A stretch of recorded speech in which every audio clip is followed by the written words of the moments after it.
집사님 일용 엄니가 돌아가셨더라고요.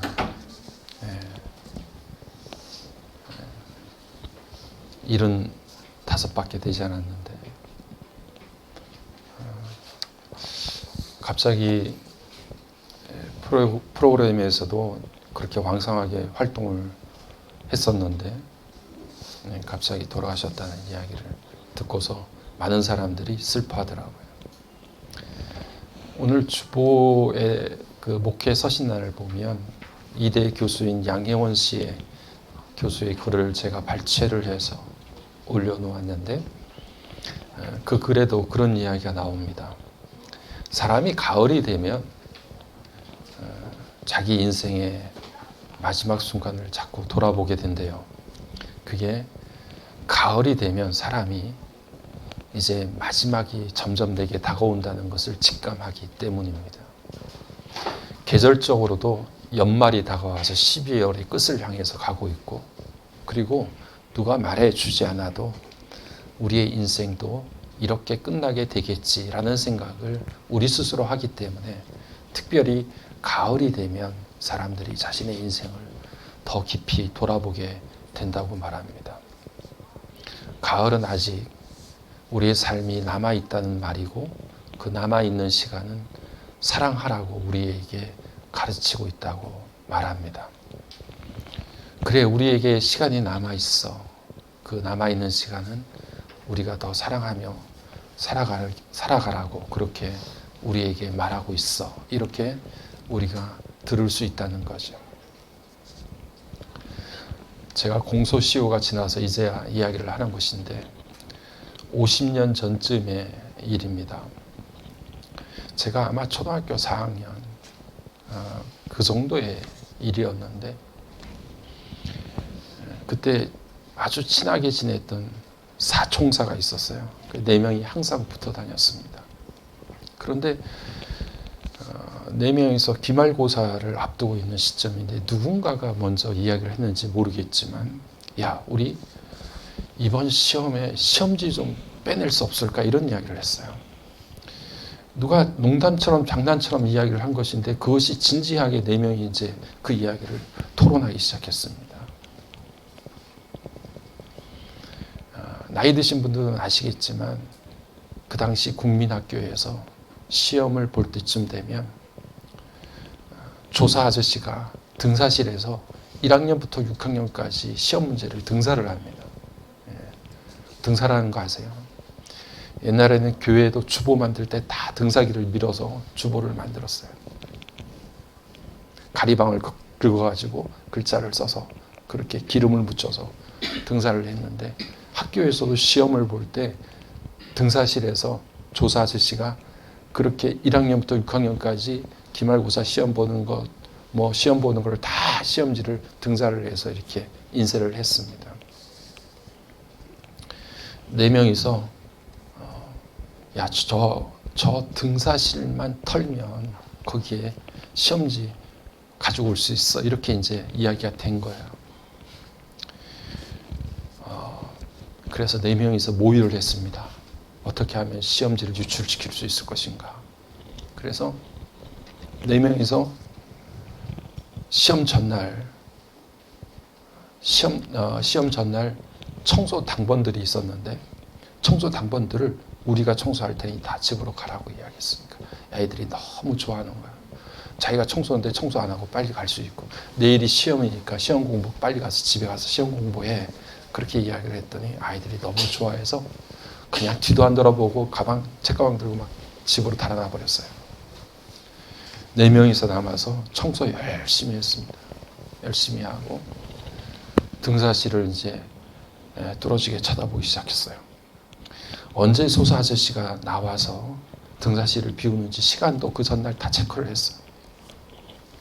그리고 한 명은 망을 봐야 되고 3명은 들어와서 시험지를 가져와야 되는데 1학년부터 6학년까지 시험지가 많이 있을 거니까 그 중에 4학년 거를 가져와야 되는데, 너는 3명이 들어가서 너는 국어 시험지, 너는 산수 시험지, 너는 사회 시험지, 이렇게 해가지고 분배도 다 했어요.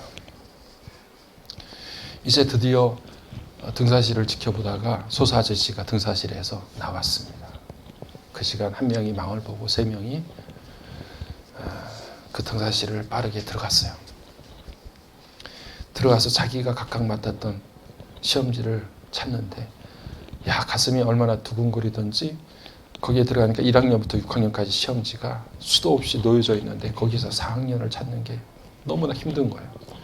그런데도 어떻게 하다가 자기가 맡은 시험지를 하나씩 빼서 그리고 후다닥 도망을 갔어요. 그리고 그 시험지를 모여서 다 귀합을 했습니다. 4학년 전체 시험 내일 볼 시험지가 다 모여들었어요. 그걸 가지고 한 집에 갔습니다. 그리고 시험지를 각각 풀었어요. 정답을 다 맞췄어요.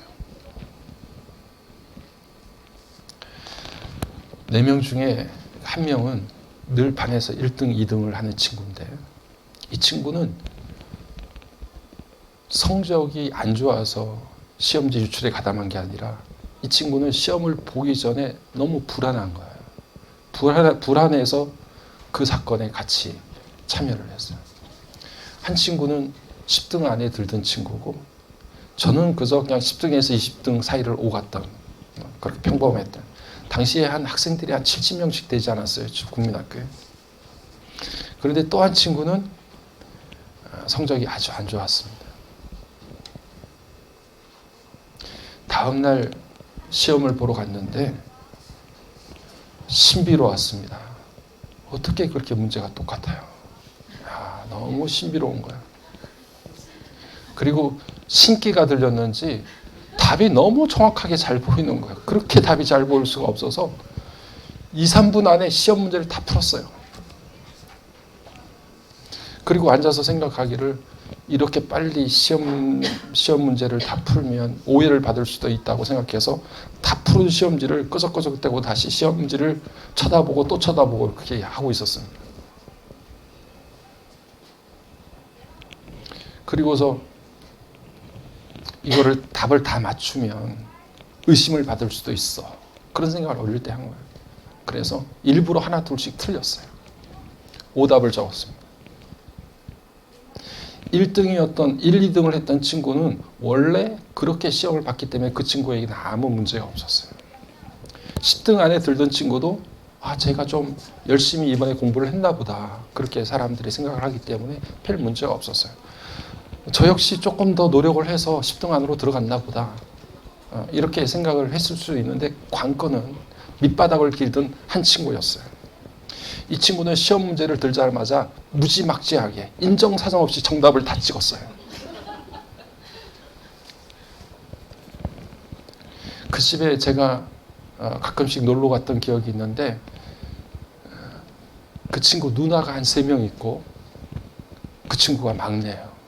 아들 하나 외동아들이에요. 아버지가 얼마나 기뻐하시던지 얘가 이렇게 시험을 잘 봐서 들어오니까 100점, 100점, 100점, 90점, 95점, 100점 뭐 이런 식으로 성적표를 들고 오니까 너무 좋아하셔가지고 아버지가 그 당시에 우리는 상상도 할 수 없는 자전거를 그 아이에게 사주었어요. 아빠가 너무 기뻐서. 이후에 더 좋은 성적을 얻었던 적은 없었습니다. 그런데 더 충격적인 것은 시험 유출에 가담했던 4인 중에 2인이 목사가 됐어요. 누구겠어요? 제가 그런 사람입니다. 또 다른 1인이 누구냐 하면 반에서 1, 2등을 하던 그 친구였어요. 그 친구랑 초등학교를 국민학교를 졸업하고 중학교, 고등학교를 같이 간 적은 없어요. 그래서 거기서 헤어졌습니다. 대학교를 다닐 때 어느 날 길에서 우연히 만났어요. 야, 너 요즘 어떻게 지내니? 하고 반갑게 이야기를 했는데 초등학교 때 그때 제가 그렇게 전도를 했는데 이 친구가 교회를 안 나왔어요.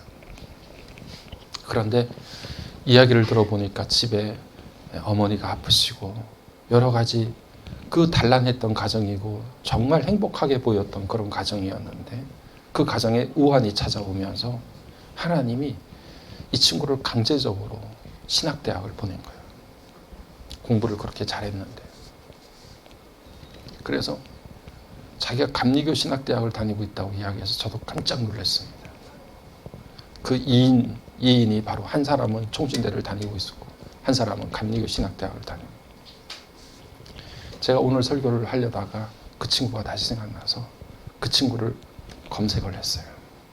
이전에도 한번 본 적이 있는데 연락은 하지 않았어요. 지금도 평택에 있는 교회에서 아주 목회를 잘 하고 있더라고. 머리도 하얘져가지고.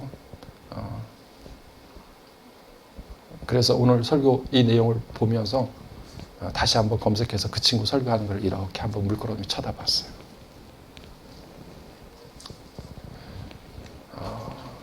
사인 중에 2인이 목사가 됐고, 그리고 그 문제는 50년이 지난 지금까지 아무런 발각이 되지 않았어요. 정말 해피엔딩이죠.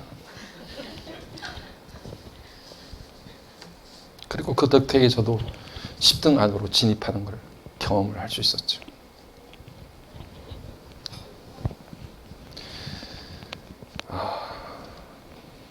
참 우리는 부끄러운 일들이 많습니다. 그럼에도 불구하고 발각되지 않으면 그냥 잘된 일이라고 생각하고 뭐 세상이 다 그러니까 그럴 수도 있다고 그렇게 이야기를 합니다.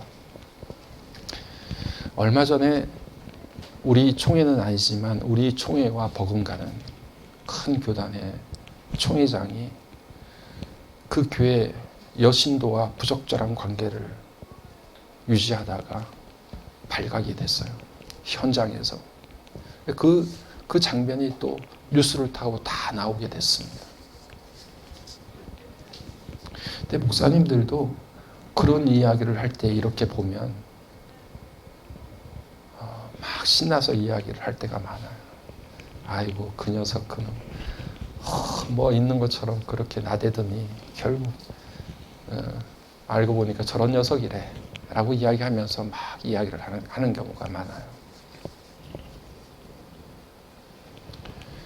제가 어제도 22일 방영되었던 PD수첩을 보게 됐는데 여기에서 나오는 사람은 다른 게 아니라 다락방 유광수 목사가 등장을 했어요. 설마 생각을 했죠. 그리고 제가 여러분에게도 다락방에 대해서 몇 번 이야기를 한 적이 있습니다. 다락방이 그렇게 크게 교리적으로 제가 살펴본 결과 문제가 있는 것은 아니지만 가장 큰 것이 이 사람들은 이미 가나안 땅에 사는 사람들이다. 이렇게 제가 말씀을 드렸어요. 그러니까 예수님께서 이미 우리의 죄를 사하여 주셨고 우리가 구원받은 천국의 백성이 됐는데 지금 우리가 짓는 죄들이 뭐 그렇게 큰 문제가 되냐. 이미 우리는 예수의 피로 단번에 씻음을 받았으니 너무 일상에 짓는 죄 때문에 너무 그렇게 괴로워하지 말고 가슴 치거나 눈물 쏟거나 회개하려고 그렇게 애쓰지 마라. 이미 우리가 하나님의 백성으로 죄 씻음을 받았으니까 우리는 이미 가나안 땅에 들어가 있는 천국 백성들이다. 그렇게 이야기를 하는 거예요.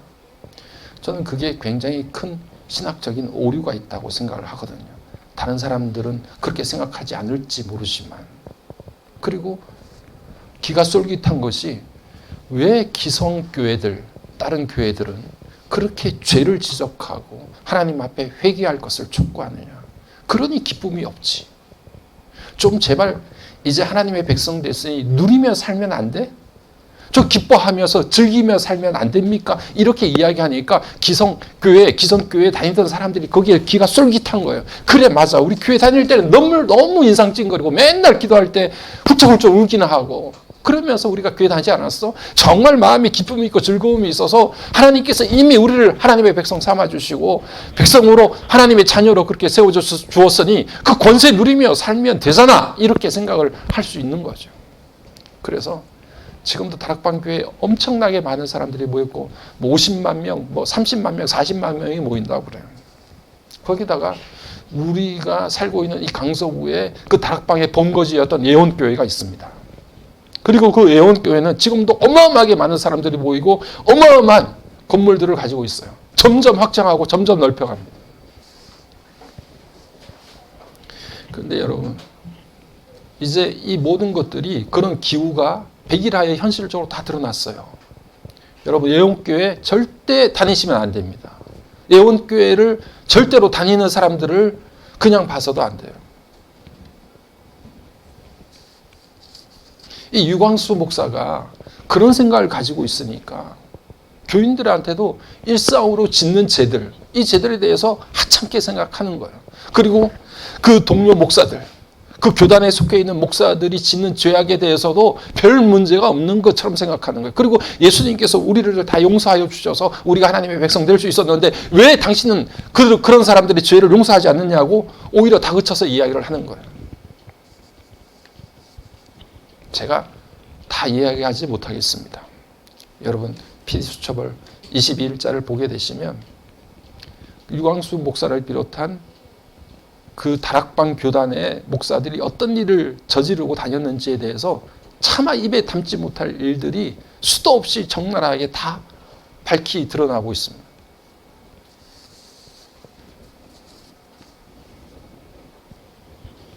너무 부끄럽고 이거는 이전에 계속해서 등장했던 이단들의 모습과 전혀 다를 바가 없고 더 심했으면 심했지 적지 않습니다.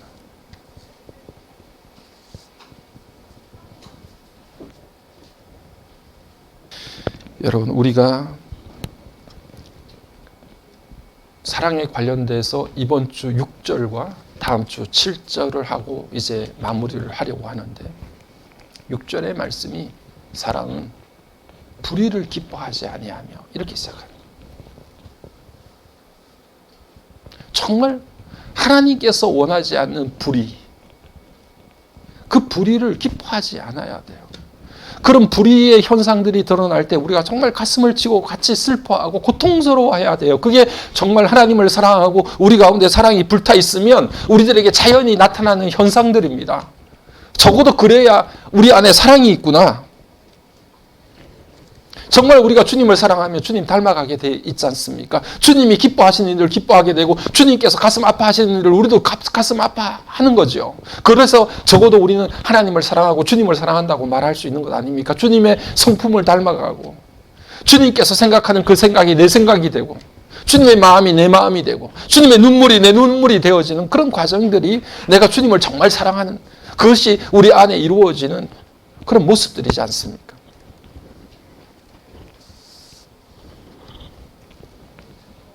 오늘 우리 다빈 성도들 여러분들 마음속에 하나님의 사랑이 가득 차서 하나님께서 원치 않는 불의를 기뻐하지 않는 마음이 우리 가운데 굳게 자리 잡기를 주의 이름으로 간절히 축복합니다.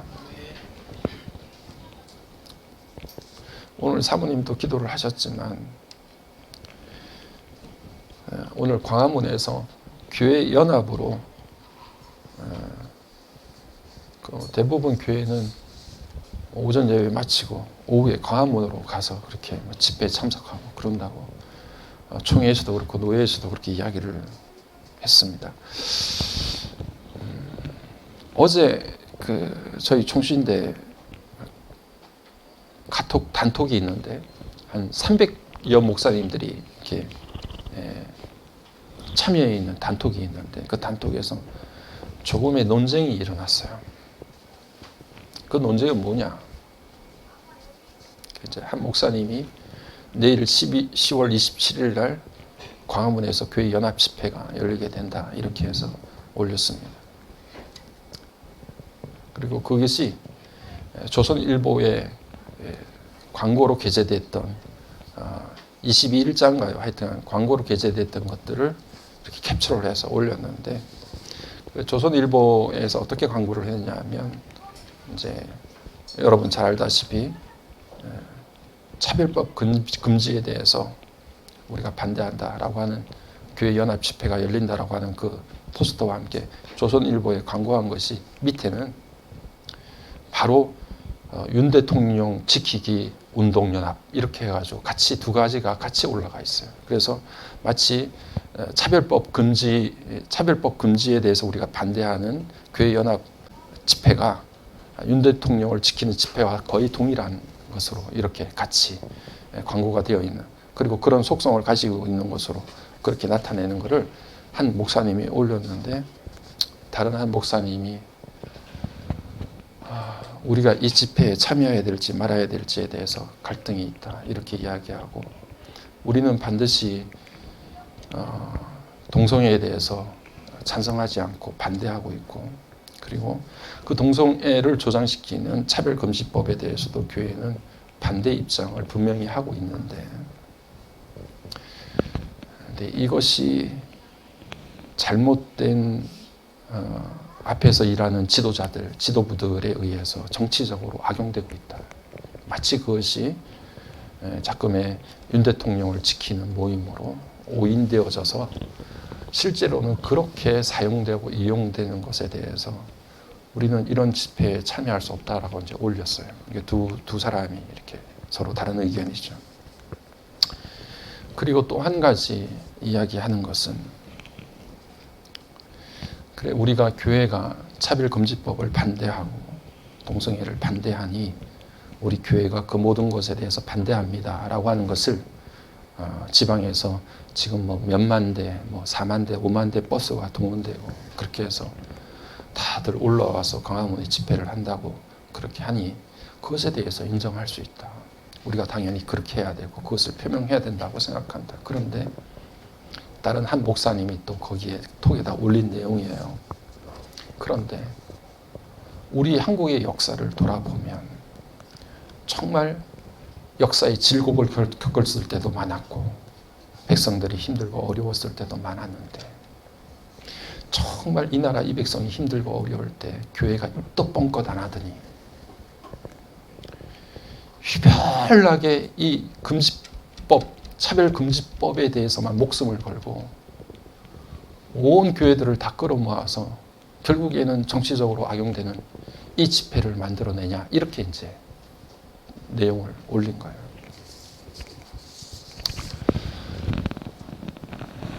저는 공감 갑니다. 저는 두 사람의 모든 입장에 대해서 충분히 공감할 수 있어요. 그리고 한편으로는 부끄러울 때도 있어요. 내게 해악이 있을까? 내가 어떤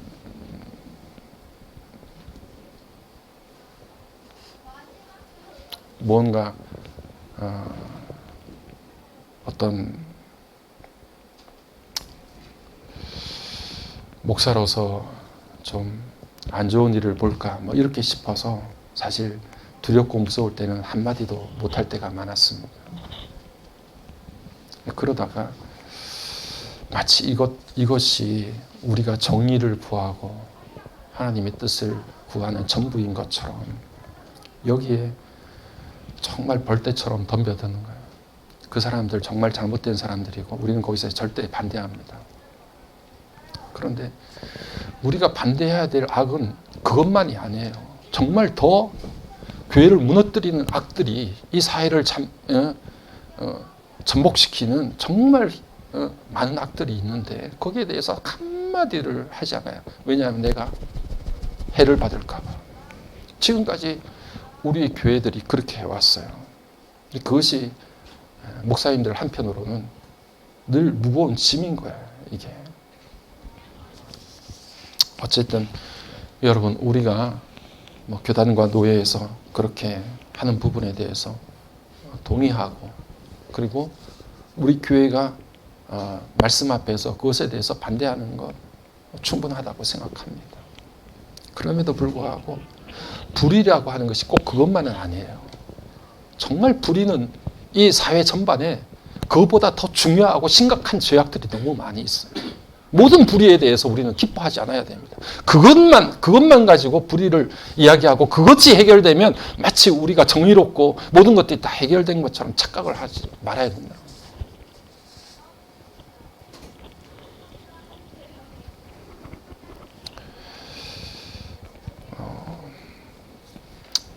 우리가 매 순간 매 순간 부족하지요. 우리 모두가 부족합니다. 그리고 저는 항상 여러분들에게 말씀을 하지만 조금 나이가 들어보니 이쪽이나 저쪽이나 나쁜 사람들이 많더라고요.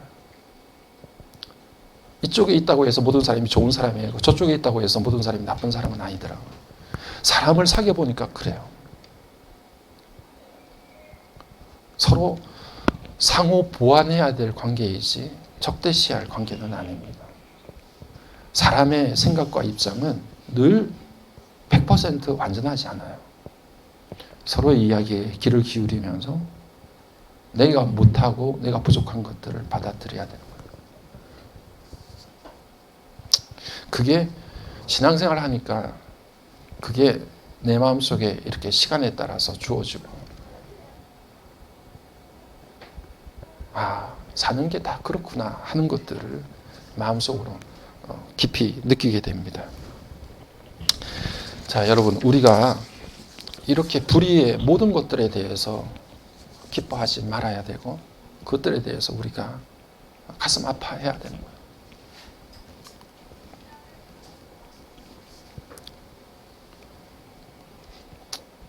거예요. 더 이상 현실적인 문제는 이야기하지 않겠습니다. 부끄러운 일들이 많아서 권력 앞에서는 목사가 얼마나 연약해지는지 몰라서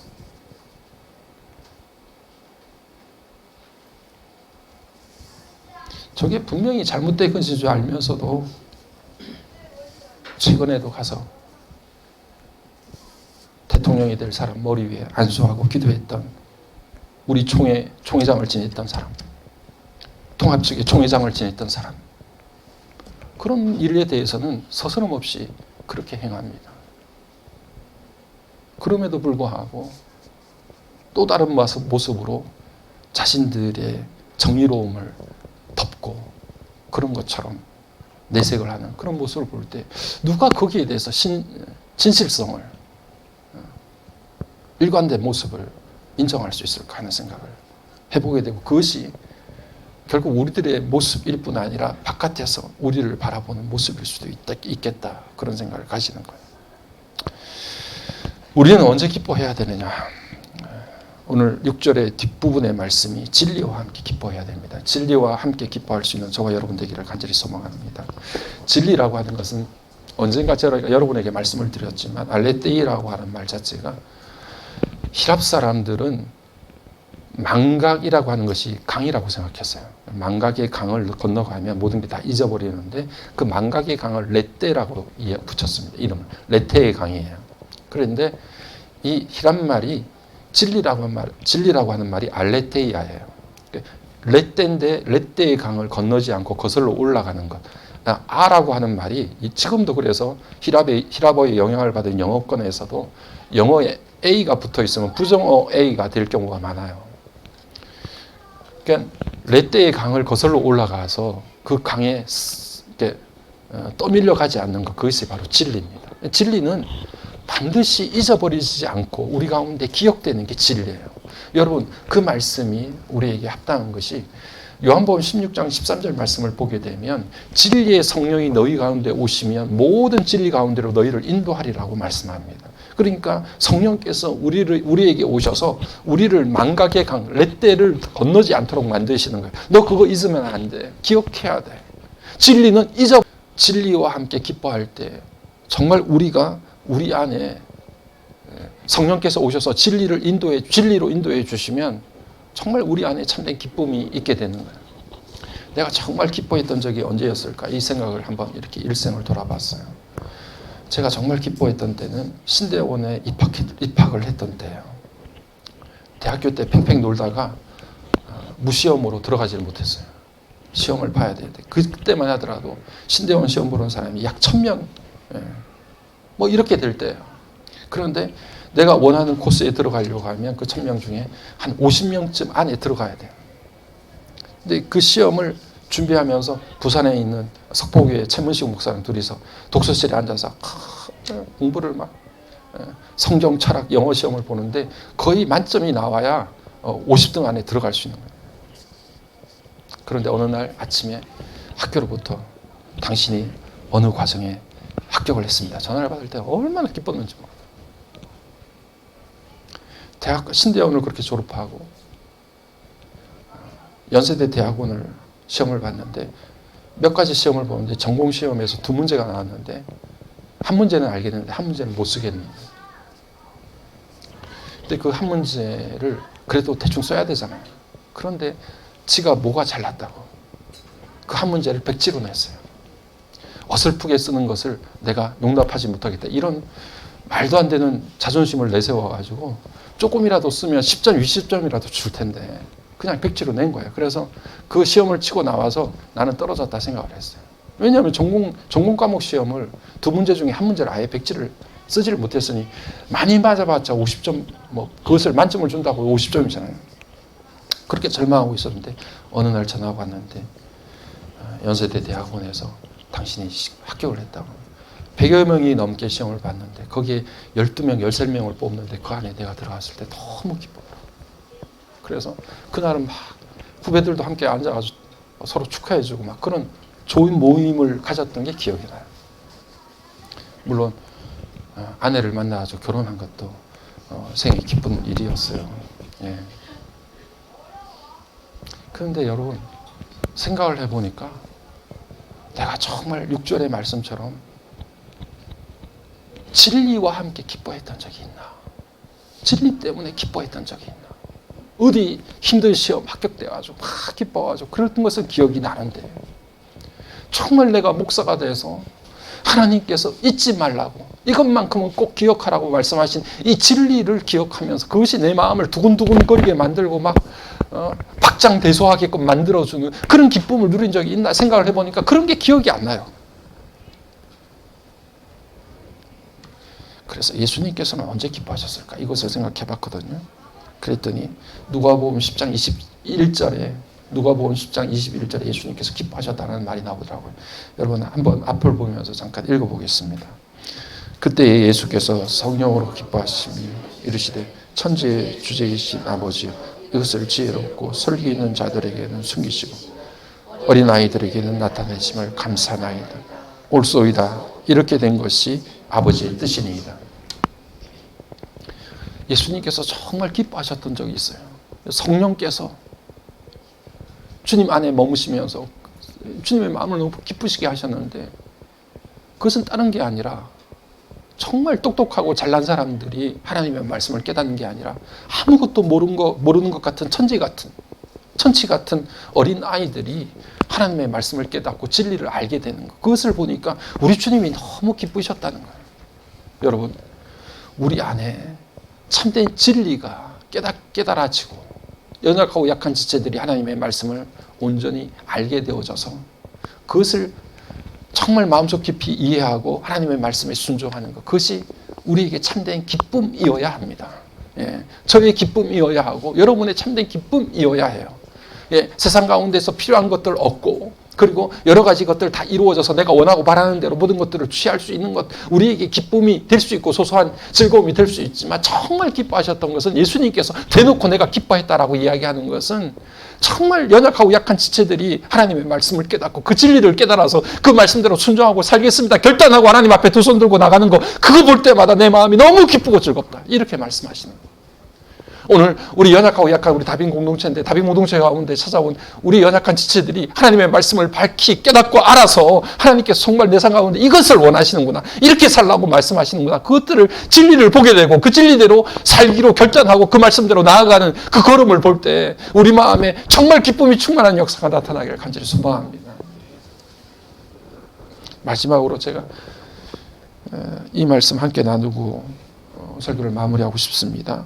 요한복음 15장 9절부터 11절 말씀인데요. 우리 다시 한번 요한복음 15장 9절부터 11절 말씀을 읽겠습니다. 아버지께서 나를 사랑하신 것 같이 나도 너희를 사랑하였으니 나의 사랑 안에 거하라.